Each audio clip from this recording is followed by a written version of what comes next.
દશરથ ગામે આવેલા એક ગોડાઉનમાં દારૂની પેટીઓ મૂકવામાં આવી રહી છે, જેના આધારે બાતમી મુજબના દશરથ ગામે આવેલા ગોડાઉનમાં વિદેશી દારૂનો જથ્થો ઉતારવામાં આવતો હતો. તે દરમિયાન જ એસએમસીની ટીમે રેડ કરીને ત્યારે સ્થળ પરથી મોટી માત્રામાં વિદેશી દારૂની પેટીઓ મળી આવી હતી અને સ્થળ પરથી 4 જેટલા આરોપીઓને પણ ઝડપી પાડવામાં આવ્યા હતા. એસએમસીની ટીમ દ્વારા કરવામાં આવેલી રેડના કારણે છાણી પોલીસ સહિત ક્રાઇમ બ્રાન્ચ અને પીસીબીની ટીમ પણ ઊંઘતી ઝડપાઈ હતી.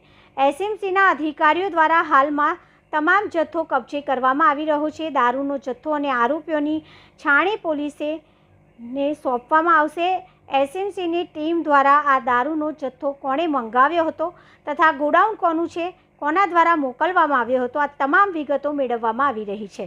સ્ટેટ મોનિટરિંગ સેલે વડોદરા શહેરમાં ફરી રેડ કરીને મોટી માત્રામાં વિદેશી દારૂનો જથ્થો ભરેલું ગોડાઉન ઝડપી પાડી શહેર પોલીસનું નાક કાપી નાખ્યું છે. દશરથ ગામમાં ઝડપાયેલા ગોડાઉનમાં રાજસ્થાન પાસેની ટ્રકમાંથી દારૂ ઉતારવામાં આવી રહ્યો હતો. તે દરમિયાન જ એસએમસીની ટીમે રેડ કરી હતી, જેમાં સ્થળ પરથી 4 આરોપીઓને ઝડપી પાડવામાં આવ્યા છે.